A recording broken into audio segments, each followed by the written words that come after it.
Okay, hello Year 9, it's Mr. Woodland here. I'm just going to take you through a fairly short video looking at the idea of parallelogram of forces and how we use that to figure out the resultant force on an object. So we've already seen a little bit about resultant forces. We've seen that if we have some kind of object represented on a free body diagram like this, that if we have a force acting upwards, let's say a force like this, and then another force acting downwards, let's say one like this. And we've seen that we can work out the resultant force in a situation like that quite easily. So let's say that this force up here is a force of 20 newtons. And then the force that's acting downwards is a force of 40 newtons. Now I've shown that on my diagram because remember the size of the arrows should be proportional to the force that you're representing.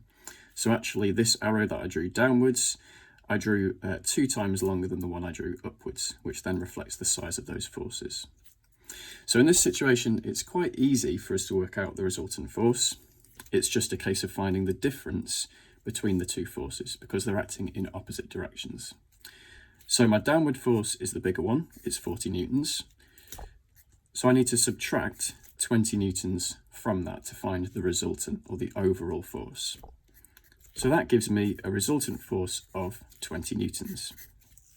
Now remember, force is a vector quantity.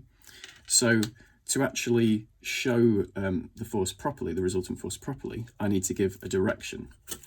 So remember the 40 Newton force was bigger by 20 newtons. So actually the resultant in this situation is this force here shown in red. It's 20 newtons, but specifically it's 20 newtons downwards. So I'm just going to write a downwards arrow here to show that that's the direction of the resultant force. Okay, so this is its magnitude and this is its direction. So that's quite a straightforward situation in terms of calculating resultant forces. But you can have other situations that aren't so simple. So let's say we had another object and we had one force acting horizontally to the right, but then we had another force acting at some angle up here like this. Now, it's obviously not as simple there to calculate the resultant force on this object because they aren't just going in opposite directions. So we can't use this method here where we just subtract a force or add a force. We have to use a different method. And we call this method the parallelogram of forces. So I'm going to show you a couple of examples how we use the parallelogram of forces to find the resultant. So here's our first example. So in this situation, we've got a ship and it's being pulled by 2 different tugboats. And those tugboats are both pulling it at an angle to the horizontal. Okay, so it's not just a simple case of pulling it this way. This one's pulling it up in this direction and this one's pulling it in this direction. Those forces are labelled on. So the force from this tugboat is labelled on as T1, tension. So tension is just the name of a force. When we have a rope or something pulling an object, that's called tension. And then this one is labelled on T2. And you can see, again, both of these arrows should represent the size of the force. And they do because they're the same length. So it tells us that both of those forces have the same magnitude. So now in this situation, we need to have a way of showing the overall resultant force on that object. So the way we do that is by drawing or completing a parallelogram shape. So how I'm going to do this is I'm going to take a ruler and I'm going to measure one of the forces. So I'm going to start with T1. And I can see from my diagram here that it's about 4.1 centimeters. So what I'm going to do is I'm going to take that force, I'm going to go to the end of T2, I'm going to keep the angle the same as best as I can. And really you should measure that angle out with a protractor, but I'm just doing it roughly for now. And I'm going to replicate that force. So a line of 4.1 centimeters in length joins on from the end of T2. Okay. Now to complete the parallelogram shape, what I'm going to do is I'm going to take the force T2, which should be 4.1 centimeters in length as well, which it is, and I'm going to replicate that on the end of T1. So I'm going to join up those points really, like so. Okay, so now you can see what I've done is I've completed a parallelogram shape. Now to actually find the resultant force, all we need to do now is go from our start point to our end point and draw in a line. So again, in red, I'm going to represent the resultant force in this situation. So I go from my start point, where the forces are acting on the object, and I draw a straight line to my end point, which was where my parallelogram completed to. And that is my resultant force. Okay, so in this situation, the length of the line tells me the magnitude of the resultant force, and I can clearly see what direction it's acting in because it's a straight line from the start to the end. So that is how we use the parallelogram of forces to find the resultant force on an object. I'm going to show you a couple more examples so you can see this in more detail. So the second example I've got here is an airplane, and this is traveling, there's a thrust from the plane's engines that is in this direction. Let's call that the forward direction.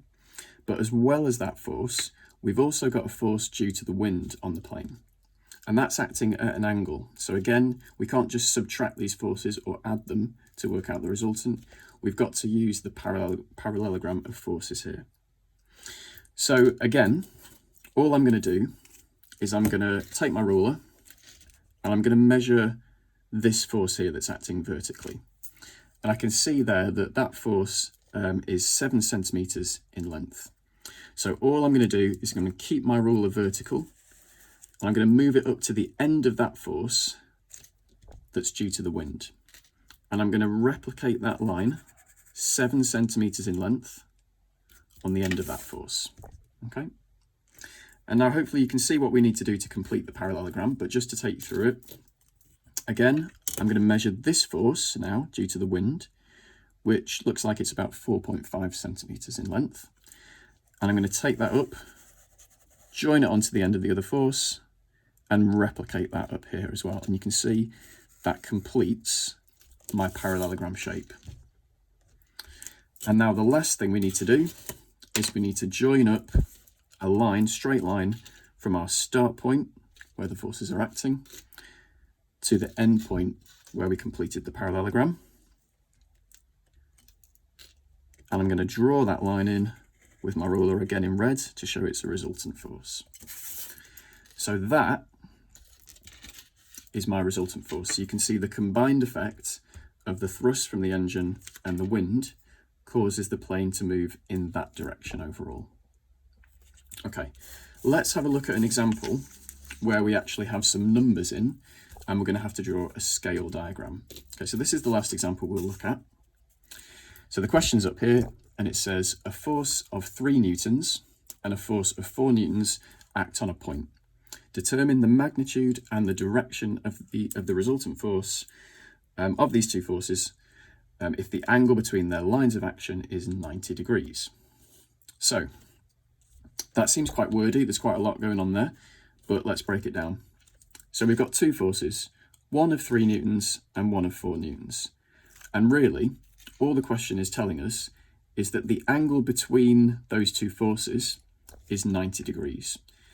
And with that information, we need to work out the magnitude, or the size, and the direction of the resultant force, or the combined effect of those two individual forces. So what I'm going to do first of all here in this situation is I'm going to create a scale with which to draw my diagram. So I'm going to decide that 1 centimeter on my diagram represents a force of 1 newton. Okay, quite an easy scale.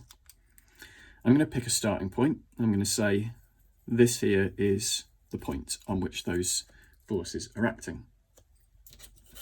So let's draw in the forces that we know first of all. So we've got a 3 newton force.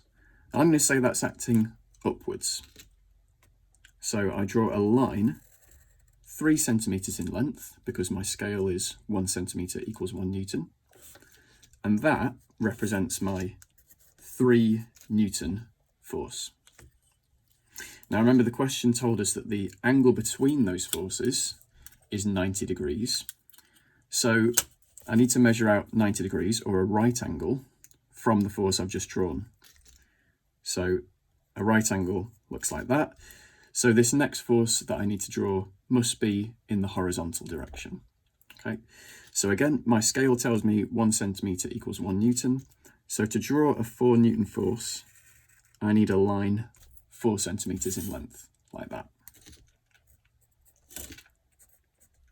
So there's my force, 4 newtons. Now this parallelogram happens to be a rectangle, so it looks a bit simpler than this one, for example, that we looked at. That won't always be the case, but it just so happens in this example that it is. So now we need to draw our parallelogram of forces. So I know this line here, this force is 3 centimetres in length. So I'm going to take that over to the end of the other force, and I'm going to replicate it 3 centimetres in length, like so. And then I'm going to do the same with this force here to complete the parallelogram. So that's a 4 centimetre line. I'm going to bring it up to the end of the other force. I'm going to replicate it, and that completes my parallelogram shape, you can see there. And like I say, it just so happens to be a rectangle in this situation. So again, to actually show the resultant force, we need to go from our start point to our end point, and we need to draw on a line like that in red. So that is our resultant force. Now, to actually work out the magnitude of the resultant force in this situation, we need to use our scale, and we need to actually measure the line that we've drawn on. So this line here, you can see on my scale, is a line 5 centimetres in length. So I know from my scale that 1 centimetre equals 1 Newton, so 5 centimetres must equal 5 newtons. So 5 newtons is the magnitude of the resultant force. So that's that bit of the question answered. But remember, forces are vector quantities, so as well as having a magnitude or a size, they also have a direction. So the way in which we quote a direction for a question like this is by measuring an angle from a certain point. So that gives us a way of stating a direction. So quite often what we do is we measure the angle from the horizontal or something like that. So this angle here, I'll label theta, that I've marked on. Measuring that angle would be a good way of quoting the direction of this resultant force. So you would have to do that with a protractor. You'd have to measure that angle. So I would estimate it's probably about 40 degrees. And then you would say that it's a force of 5 newtons acting at 40 degrees above the horizontal.